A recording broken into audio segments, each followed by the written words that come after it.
She was mid-sentence when I opened the trunk and tossed her favorite jacket onto the pavement. That was the moment she realized I wasn't bluffing. It was the beige one. The one she always wore when she wanted to look expensive but effortless. The one she used on weekends when she'd disappear for yoga and return smelling like cologne I didn't own.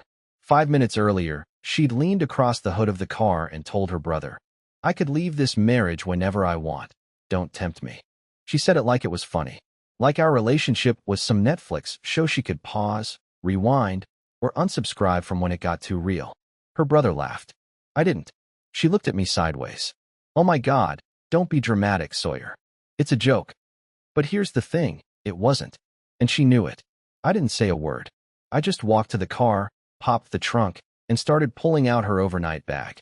Then the cosmetics case. Then the jacket. That's when the smirk started to slip off her face. "Seriously," she said. "You're doing this in front of my family?" I didn't answer. I just picked up her phone from the center console, held it up, and finally said, "Does Alec know you call it a joke?" Her face changed. I mean, really changed. It was like watching a light switch flick from smug to panic. She lunged for the phone. "Give me that." Too late.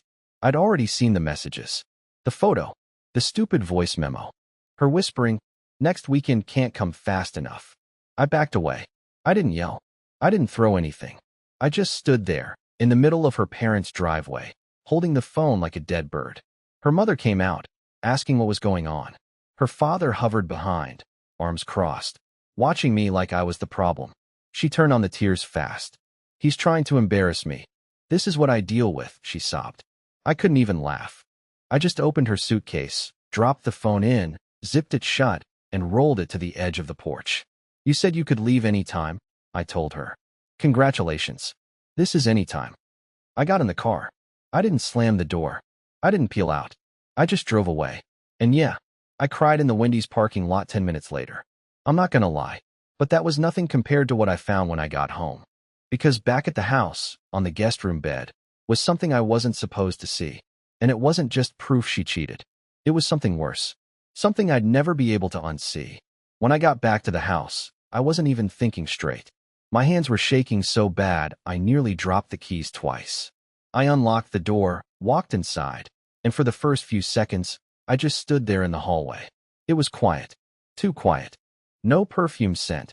No annoying hum of her essential oil diffuser. Just silence, and the faint ticking of the stupid cat-shaped wall clock her mother gave us as a housewarming gift. I went straight to the guest room. I don't even know why. Instinct, maybe. Or maybe because it was the one place she thought I never looked. We never used that room for anything. Just storage, random gift bags, boxes of holiday crap. But when I opened the door, I knew immediately something was off. The bed was too perfect. Not a single wrinkle in the duvet, except for one. A sharp crease across the middle like someone had recently sat on it. On the pillow was a scarf. Not hers. I picked it up. It still smelled like aftershave, and not mine. That was the first punch. The second? That came when I noticed the small black pouch tucked half under the mattress. I pulled it out. Inside was a burner phone. A literal burner phone. Who even uses those anymore unless they're selling drugs or cheating? I opened it, and it powered right on. No passcode. Bold move. There were only 4 contacts. No names. Just emojis, a flame, a lock, a camera, and a black heart. I opened the messages. I wish I hadn't. The camera one? It was Alec. No doubt about it. Photos of hotel key cards. Bathroom mirror selfies. Her feet, on his dashboard. Who the hell takes pictures of their feet with another man unless they want to humiliate you on a spiritual level? And then I saw the calendar app. She had dates marked off like it was some twisted advent countdown. Except instead of counting down to Christmas, it was to some trip. A trip she never told me about. Booked right after our anniversary. I sat on the edge of the bed and just stared. I couldn't even cry. It was too surreal. This wasn't just a fling. This was a plan. An escape route. A whole secret life built inside the walls of my house. I went to our bedroom, pulled out her suitcase again, and this time I really packed. Not just clothes, everything. Her jewelry, her laptop charger, the random crystal she claimed was for balance. I dumped it all in. I even tossed in the cat-shaped clock. Let her stare at it like I've had to for 3 years. And then, like a masochist, I opened her laptop. I shouldn't have. I know I shouldn't have. But I did. There were emails. She had an email folder literally named Crescent Moon Alt Life. Who names something like that unless they know they're a villain? And that's where I found the final nail. An email thread between her and Alec. Title, Plan B. In it, she said, word for word, "If he ever finds out, I'll just play the victim. He cries easily. It'll work." That's when something inside me just turned off. The sadness, the begging, the hoping she'd explain. Gone. She wanted out? Then I'd show her what out really looked like. And I hadn't even gotten to the best part yet. Because while she was still playing innocent at her parents' house, I was about to send a message that would ruin everything she'd built behind my back. I didn't sleep that night. Not even a second. I just sat on the floor beside the half-zipped suitcase, staring at the glow of her laptop like it was radioactive. My brain kept looping that sentence over and over. He cries easily. It'll work. Like I'm just some pathetic, weepy pawn in her little game. And maybe I was. Maybe I had been. But not anymore. Around 3 a.m., I finally stood up. My legs were stiff. My chest felt hollow. But I knew what I had to do. If she wanted to pretend to the world that she was the victim, I needed to get ahead of her. Not with revenge. Not yet. Just truth. Cold, undeniable truth. So I copied everything. The burner phone photos. The emails. The voice memos. Yes, she actually recorded herself giggling while telling Alec she had manipulation down to a science. It made me sick. I uploaded it all to a private drive and labeled it, "If she twists the story, open this." I didn't even know what I'd do with it. I just needed a lifeline, something to hold on to if the storm hit. By morning, she still wasn't home. No text. No call. Just silence, like I was the one who needed to come crawling back.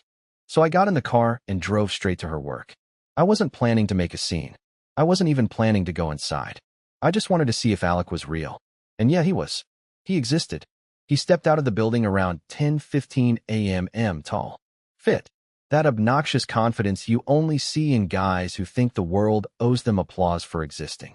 And right behind him, like a ghost following her son, came her. Karis. Laughing. Tossing her hair. Not a care in the world. I didn't approach them. I stayed in the car. I watched. And when Alec turned to say goodbye, she kissed him. On the cheek. Quick. But too familiar. Too comfortable. I didn't feel rage. I didn't feel heartbreak. I felt clarity. Like everything suddenly snapped into focus. She wasn't sorry. She wasn't hiding. She was testing.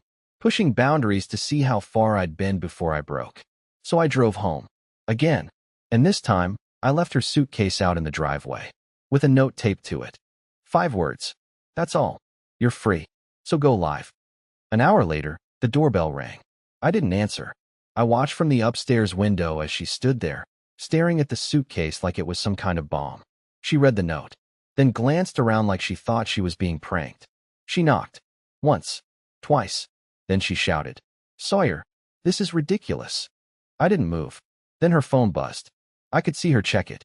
And that's when her face changed. Completely. Because I'd sent the first message. Not to her. To Alec's wife. And if Karis thought she could control the fallout, she had no idea what was coming next. When I tell you her face drained of color, I mean it. Like someone flipped a switch and pulled every ounce of smug right out of her bones. She stood there, frozen, phone still in her hand, eyes locked on the screen. She didn't even knock again. Just turned, grabbed the handle of her suitcase, and wheeled it back toward her car like a ghost. I didn't smile. I didn't celebrate. I just watched from behind the blinds as the cracks finally started to show. That was the first domino. Because what she didn't know, and Alec definitely didn't know, was that I didn't just send one message. I sent 4. One to Alec's wife. One to their company's HR department. One to her cousin, the same one she laughed with while mocking me. And one to myself, with everything backed up and time-stamped, in case they try to play victim later. It was all unfolding faster than I expected. Alec's wife replied first. A simple message, "I've known. But thank you. Now I have proof." I swear, that line hit me harder than anything Karis ever said. I've known. That poor woman had been living her own version of hell, just like me, pretending everything was fine because that's what people expect. Around noon, I got the next hit. Karis blew up my phone. 15 calls in a row, no voicemail, just panic. I ignored all of them. Then came the texts. Karis, Sawyer, what did you do? Karis, you're going too far. You're ruining everything. Karis, please. Let's talk. Just talk. Karis, do you understand what you've done? Karis, you're destroying my career. That one made me laugh. She wasn't worried about us. About me. About our marriage. No, it was always about her image. Her job. Her next move. Then came the one that stopped me cold. Karis, you think you're the only one with dirt. I sat back in my chair. What did that mean? Was she bluffing? What could she possibly have? I hadn't done anything wrong. I'd been boringly loyal. Pathetically patient. Unless she'd been planning something deeper. Something darker. And suddenly I remembered the camera. 2 months ago, she insisted we get a home security camera. Just for safety, she said. You're gone during the day, and I like knowing I'm not alone.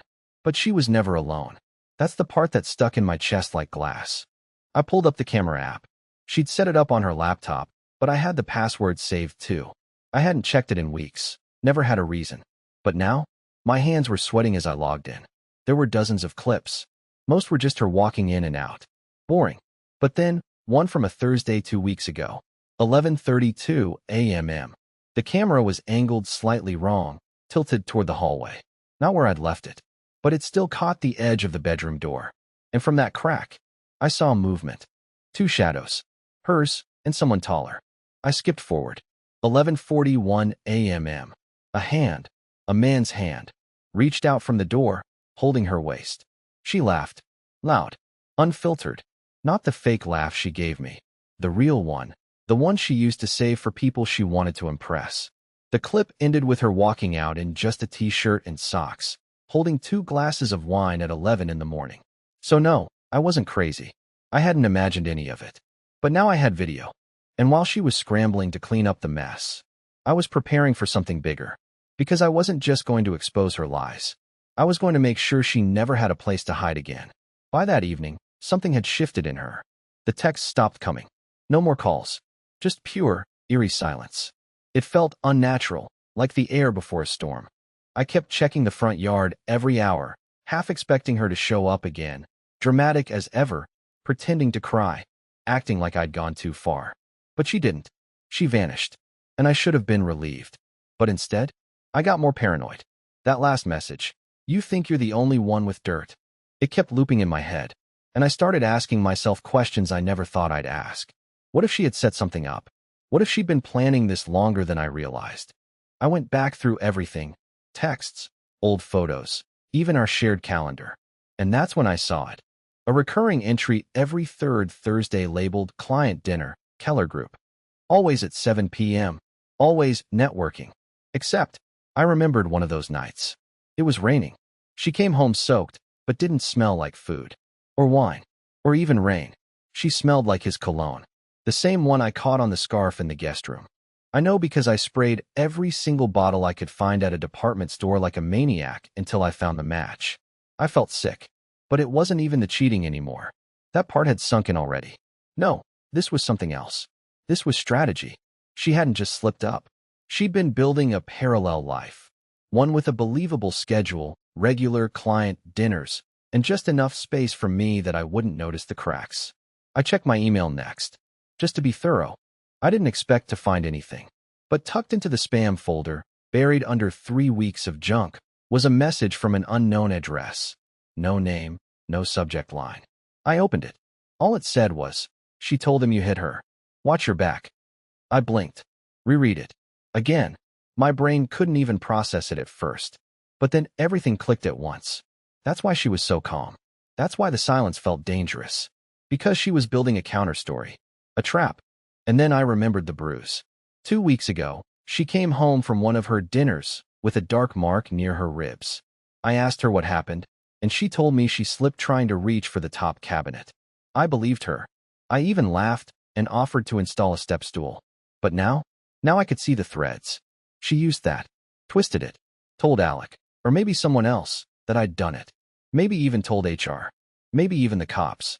My heart dropped into my stomach. I sat in the hallway, back against the wall, just staring at the floor. I hadn't done anything.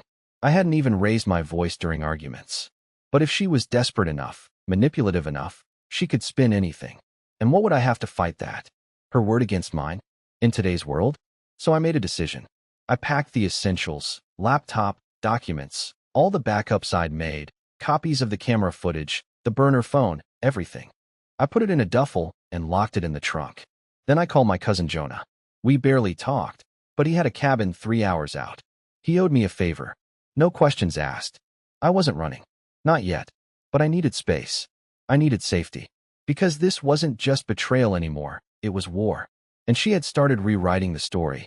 But I still had something she didn't know about. Something she forgot the cameras caught. And once I showed that to the right person, her lies wouldn't just fall apart. They'd collapse like a house made of matchsticks. I didn't tell anyone I was leaving. I didn't leave a note, didn't post online, didn't even tell my own brother. I just grabbed the duffel, threw on a hoodie, and drove. I didn't breathe easy until I hit the county line. Every car behind me looked suspicious. Every slow-driving SUV made me glance at my rearview mirror for too long. I know how it sounds. I sound insane. I get it. But when someone you shared a bed with starts turning your life into a setup, you stop assuming anything's normal. I got to Jonah's cabin just before dark. He was out of town, like I'd hoped. The key was still taped behind the breaker box like he said. The place smelled like dust and firewood. I didn't care. It was quiet. No doorbell. No scent of her perfume on the couch. No echo of her voice in the kitchen. Just quiet. I dropped the bag on the couch, plugged in my laptop, and went straight back into the security footage archives. I needed to find the piece she forgot. The part she wouldn't expect me to have. And I did. It was almost poetic. 3 days before the client dinner, she was in our bedroom alone, talking on speakerphone. She didn't know the camera picked up audio. She must have bumped the setting during a software update. And there it was, her voice, crystal clear, saying, "I told him I slipped, but it'll work better if he gets mad. Just poke him until he cracks." That was it. That one line. She was trying to bait me, emotionally manipulate me into blowing up so she could sell the victim narrative. My hands shook as I saved the clip and made 3 separate backups. Then I added it to the "if she twists the story" drive. I stared at that folder. It didn't feel like revenge. It felt like insurance. But even with all that, I couldn't shake the dread in my chest. It had been 2 days of silence from her. No new texts, no calls. I checked her social media. Nothing. Dead quiet. But Alex's wife? She messaged me again. She said, "Thank you. I left. He's still trying to blame you. I know what she's doing. They're trying to flip the narrative. Just be careful. She's scared now. And dangerous." That last word hit me hard. Dangerous. That's not a word you use lightly. That's not, "she's sad," or "she's unstable." That's another level. And suddenly I realized, I had no clue who Karis really was. I thought I'd married someone cold, maybe selfish. But I hadn't considered something worse. Someone calculated enough to destroy people just to walk away looking like the one who was wronged. That night, around 2:17 a.m., someone knocked on the cabin door. 3 short knocks. Then silence. I didn't move. I didn't breathe. My heart slammed in my chest like a hammer. I hadn't told anyone I was here. No GPS. No tracker. I'd wiped my location data. How? Another knock. I grabbed my phone. No signal. Of course. I checked the peephole. Nothing. Just darkness. But when I opened the laptop again, I saw it. Someone had tried to access the shared folder. Someone with an IP from my home city. Not a hack, a link click. Someone I'd sent it to. But the name wasn't one I recognized. It wasn't Alex's wife. Wasn't HR. It was new. That's when I understood. Karis wasn't just trying to protect herself. She was preparing a new phase. And I had a sinking feeling it wasn't just about divorce anymore. I didn't sleep that night. Not even a minute. I sat on the cabin floor with a kitchen knife in one hand and my laptop glowing in the dark like some sort of lifeline. I must have replayed that knock at the door in my head 1,000 times. 3 knocks. Then nothing. Not even footsteps. And the worst part? When I finally opened the door at sunrise, there was nothing there. No footprints in the frost. No tire tracks. Just an empty clearing and the sound of my own breath. It didn't make sense. No one knew I was here. No one. Not even my cousin had texted since I arrived. So either I was losing it, or someone wanted me to believe I was. I opened the laptop and checked the link history again. That unfamiliar IP address. It wasn't just from my hometown. I did a deeper lookup. It was traced back to a university campus just 30 minutes from where Karis's sister taught night classes. And guess what her sister had always hated about me? "He's too sensitive," she said once. Too weak. Not a match for Karis. They were building something. A coordinated image. Emotional instability.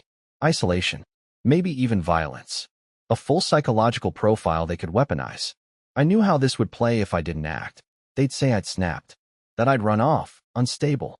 That I was dangerous, obsessive, emotionally unpredictable. They were building a paper trail without ever filing a thing. Just planting whispers. Shaping the perception. I had no proof of the knock. No witness. No cell service. No security cameras this far out. It was the perfect place for someone to make me vanish, or make it look like I'd vanished on my own. I packed. Fast. Threw everything back into the bag, slammed the laptop shut, and drove.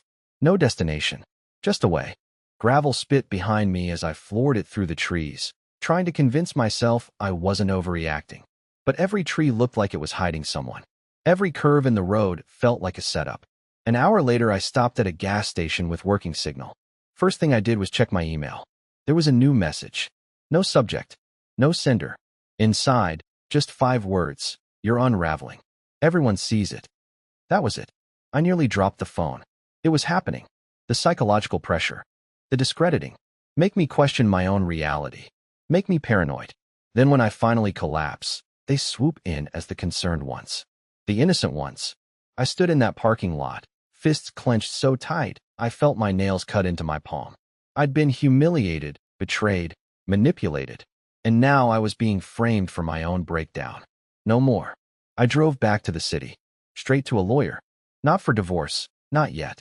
For protection. I walked in looking like hell and told him everything. I showed the evidence. The emails. The messages. The burner phone. The security camera audio. He didn't say much, just listened. Then he looked me dead in the eyes and said, "You need to file a protective order. Now, before she flips this completely." I filed it that day. Fast. Quiet. Clean. Then I made a final copy of the footage and sent it, not to friends, not to her job, but to a journalist I knew from college. A guy who owed me a favor. I told him to hold it, just in case. And I included one last piece of evidence she had no idea I'd recovered. Because remember that burner phone? It didn't just have texts. It had voice recordings. One of them was from a car ride. She didn't know it was recording. But the voice, her voice, was clear. If I ever want to ruin him, I'll just say he threatened me. Who do you think they'll believe? I didn't cry when I heard it this time. I didn't feel sick. I felt ready. Because now I wasn't just trying to survive her lies. I was going to end them. The hearing was quiet. No yelling. No dramatics. Just me, my lawyer, and her. Karis, sitting across the room like nothing had happened. Her expression was composed, smooth, like she still believed she was ahead of me. She even had the audacity to wear the same beige jacket I'd thrown onto the pavement weeks earlier. Like this was all some business negotiation and not the wreckage of a marriage she personally lit on fire. The judge asked if I had anything to support my request. I didn't speak. I just slid a flash drive across the table. My hands didn't even shake this time. The courtroom went silent as the clerk plugged it in and hit play. Her voice filled the room. Crystal clear. If I ever want to ruin him, I'll just say he threatened me. Who do you think they'll believe? No one moved. Her lawyer reached over and stopped the audio. Karis didn't even try to speak. Her eyes flicked to mine, not with fury, not with rage, with fear. She knew. She lost. The protective order was granted immediately. But more than that, her plan cracked open like a dropped glass. HR got involved. Alec resigned. Karis was put on indefinite leave, pending internal investigation. I didn't celebrate. I didn't gloat. I just walked out of the courthouse with a silence I hadn't felt in years. A heavy silence, but a clean one. In the weeks that followed, something strange happened. People I hadn't heard from in forever started messaging me. Not just to gossip, but to say they'd always felt something off. That they noticed how she spoke over me. How she twisted little things. They just hadn't said anything. I didn't blame them. I hadn't said anything either. I'd let it happen for years, quietly convincing myself I was the problem. But not anymore. I didn't move back into the old house. I sold it. Every room held a version of me I didn't want to be anymore. The apologizer, the second-guesser, the doormat. I used the money to start over. Small town. Simple place. No shared closets. No burner phones. No cameras hidden behind picture frames. Just peace. I got a dog. I started cooking again, badly, but happily. I even started talking to people like a human again, not like someone trying to scan every word for hidden traps. And yeah, eventually, I met someone. No big love story. Just a kind woman named Elise who doesn't play games and doesn't treat trust like a bargaining chip. Karis tried to reach out once. An email. One line. You win. I didn't reply. Not because I wanted the last word, but because I didn't need it. I didn't need to win. I just needed to finally stop losing myself. And now, I'm not lost anymore.